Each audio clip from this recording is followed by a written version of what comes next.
With the release of Diablo 4 but a stone's throw away, like me you're probably still umming and ahhing about which class to play, what world difficulty to play on, and you may still have a lot of questions regarding the gameplay and league mechanics and those all important battle passes. Being a PlayStation channel though, there are people out there who literally dedicate their lives to this kind of stuff, and so in today's video we're going to be signposting you towards some awesome Diablo 4 content creators, sharing the knowledge with you to hopefully give you the best start possible once the game launches on the 2nd of June.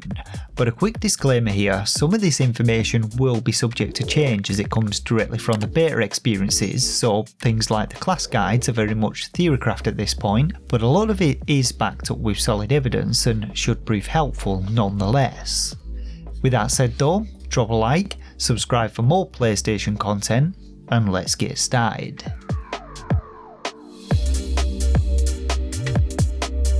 So we're going to be breaking down today's content into 3 main categories, starting with some basic must-know knowledge, followed by some class overviews and build guides, before finally moving on to some additional information regarding the endgame, battle passes and some must-know information on some of the game's hidden mechanics. You'll find links to each of today's videos though down in the description box below, and I've also included timestamps for them for easy access. Let us kick things off first though with the basics, info that everyone should know going into the game, and there are a lot of different mechanics going on in Diablo 4 both on the surface and beneath the hood, but the first thing you need to know is the terminology, as this will really help you make sense of a lot of the game's mechanics going forwards.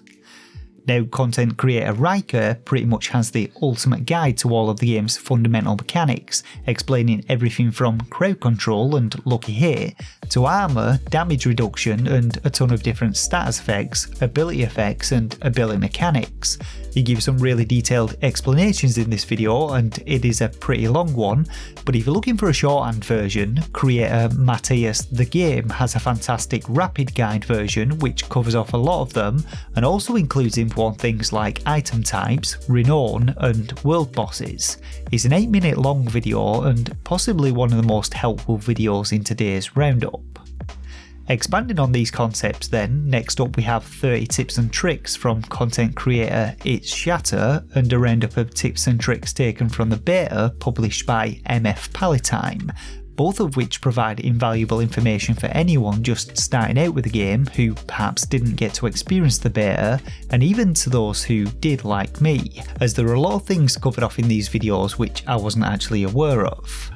Shatter's video though explains things like class specific quests, campfires, item enchantments and item imprintment, as well as how to quickly leave and reset dungeons, whilst MF Pally's video covers off things like salvaging for cosmetics, skill point refunding and some useful tips on navigating the world of Sanctuary. And as the video says, these are things that I wish I'd have known before playing the game. Now, moving on to something more specific regarding world tiers and which one you should play on when first starting out, we have Raxantarax with his breakdown of the pros and cons of each tier and his recommendations of which is right for you depending on what kind of gameplay experience you're looking for. I personally will be starting on tier 1 after watching this video, but it should help you make your mind up if you're still unsure as to which tier is best for you. Rounding off this segment then, we have a video from Majestic Multigaming where he talks about 10 hidden mechanics and tricks which you can use to your advantage, and these include things like what the best items to gamble for are, named monsters and their unique drops, and some helpful info to know about switching world tiers and server resetting. So getting into the classes and builds section then, after playing through the beta as a Necromancer, I was still in 2 minds as to which class I was going to go at launch, but the following videos have really helped me to understand the pros and cons of each class, and I've almost, not quite, but almost decided on which class I'm going to play at launch. If like me though, you're still not sure and still don't really understand what each class is about, then I first recommend checking out Canon's class guide video, which gives you an overview of the abilities and mechanics unique to each class, followed by the top 9 build guides from Toy House, which provides a rapid fire roundup of 9 different builds covering off a couple for each of the classes, and each of these videos should get you off to a good start if you're short on time and don't want to go into too much depth with them. If however you are one for the details, then Lucky Ghost's comprehensive class guide video takes a deep dive into each of the classes, going to great lengths to explain all of their abilities, specialisations and playstyles, and finally for a comprehensive look at each of the classes individually, the Comeback Kids have an awesome series of videos covering off all 5 classes, giving you a complete overview of class mechanics, skills, starter builds and endgame Paragon Boards. Now moving on to some build guides then, I've gathered up a couple of different builds for each of the classes, the majority of which have been put together by a few select content creators, and there are no doubt several different versions of these builds out there, but I've tried to give you a couple of different options for each of the classes. Starting off with the Rogue though, first up we have Raxantrax's Twisting Blades Rogue build, and this one looks like it's going to be one of the most overpowering leveling builds in the game, with the majority of players opting to go down the melee route rather than the ranged, and it's an absolute beast when it comes to AoE damage. But if you're looking for a ranged build, then Veiled Shot has put together a rapid fire rogue build, specifically built for single target damage and mobility, so if you wanted to dish out some meaty damage at a distance, then this might just be the build for you. Moving on to the Druid then, this is possibly the most versatile class of the lot, so there are a ton of different options available to you, but the first of these is the Storm Druid, with a build guide put together by Toy House, covering off everything you need to know about this absolutely shocking Druid specialisation. If you're looking for a more grounded build though, the Earth Druid may be more your bag, and again Toy House has put a great leveling build for you to try, covering off everything you need to know to take you all the way to level 50. Finally, rounding off Toy House series of Druid builds, we have the Shapeshifter Druid, a build which centres around transforming into werewolf and bear forms and using their abilities to absolutely obliterate everything in your path. And lastly, but by no means least, we have the Pulverize Druid coming to us once again from Raxantrax, which as the name suggests focuses in on the Druid's Pulverize skill and juicing it up as much as possible so you can smash everything around you into tiny little pieces, and this particular build may just end up being one of the most powerful builds in the game. So next up we have the Necromancer, and the class that I'm most likely going to be playing at launch, but for this we have a few different options. Now the first of these is the Bone Spear Necro with another great guide from Rax, and this is a build which sacrifices your minion summoning abilities to leverage the vulnerability stats on enemies and put out some massive damage with Bone Spear, whilst also having some great survivability, and this is definitely the build that I'll be starting with if I do decide to go Necro.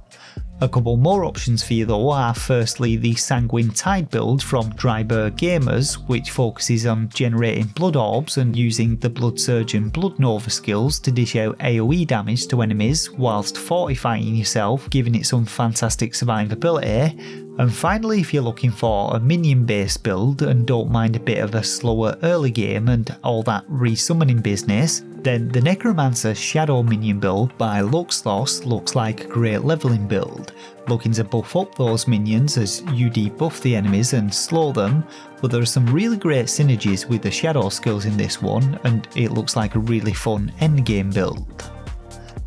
Now onto the Barb then for all you wannabe Giga Chads out there, and first up we have the classic Spin to Win build with the Whirlwind Barbarian from Veiled Shot, a build which focuses on having great mobility whilst dealing massive AoE damage to enemies with Whirlwind and Thorns. Alternatively, if you're looking for the ultimate Fury generator, then the Hammer of the Ancients Barbarian build by Raxantrax is another one which deals massive AoE damage and generates endless amounts of fury through its Warcries and passives, and this is probably going to be one of the highest damaging endgame Barb builds in the game.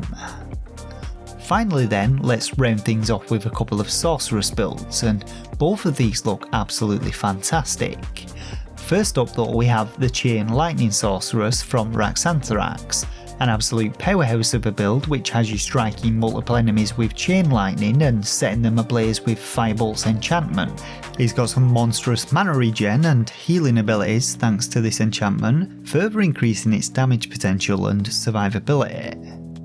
Now our final build today then is going to be the Barrier Sorceress by Toy House, a build which locks enemies down with frost skills before nuking them to death with Frost Nova and the Ice Shards enchantment. Once again though, there are some great synergies in this one with the barriers which you'll pretty much have up all the time, giving you huge damage boosts and some great survivability, and it may just end up being one of the fastest dungeon clearers in the game. That though is it for the classes and build section, so let's finally move on to the advanced info.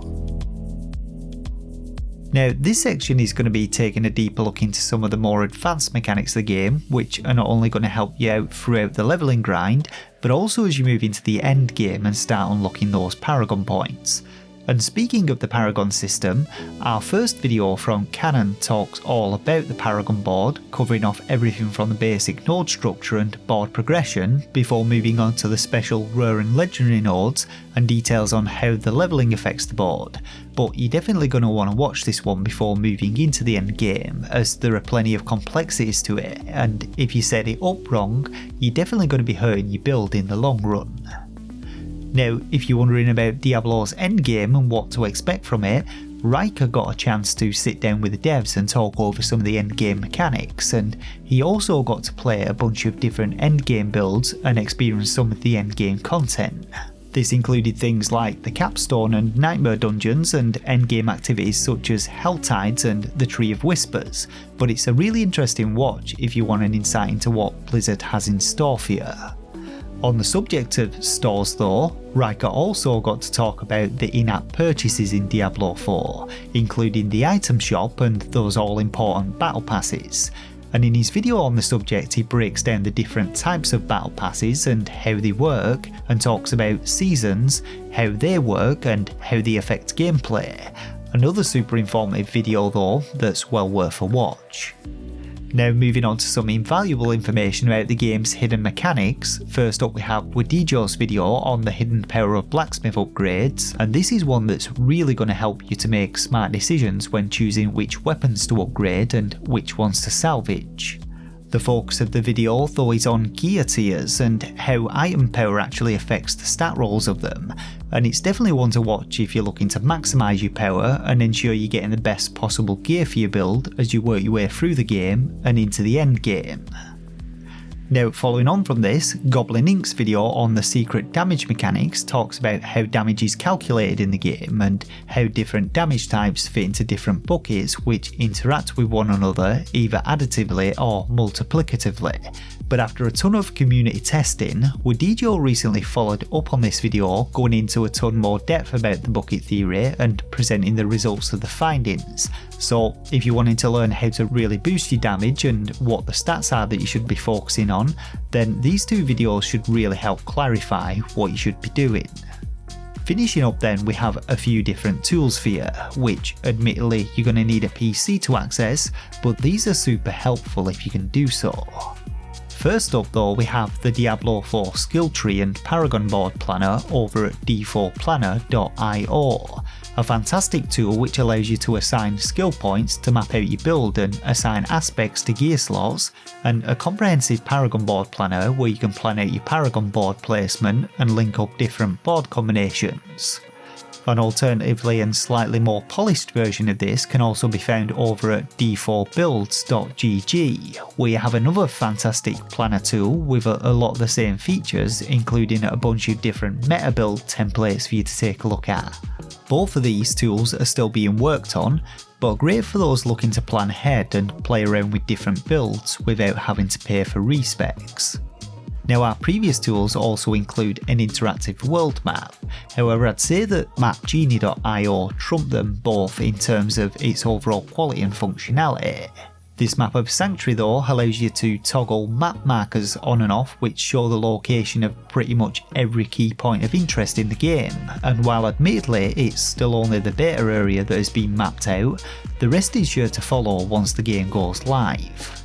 If you're looking to hunt down those Altars of Lilith though, want to know exactly where each world event takes place, or are struggling to find the aspect dungeons, then this tool has them all, and you're able to track your progress on the map by creating an account. Overall though, an invaluable tool which will definitely help you with finding your way through the vast regions of Sanctuary. With that said though, that is it for this compendium of accumulated knowledge, and I want to thank all of the featured content creators for the hard work and dedication. Hopefully you found this video useful though, and hopefully the content that I've shared with you today will help you get a head start with the game, and the knowledge that has been imparted gives you the best possible gameplay experience in Diablo 4. If you enjoyed this one though, do me the honours of dropping a like and commenting down below with anything that I may have missed, and I may do a follow-up video to this in future once we've got a look at the game and new things come to light, so subscribe to the channel for that one, as well as more PlayStation content. As always though, thanks once again for watching, and I'll catch you all in the next one. Thanks everyone, take care.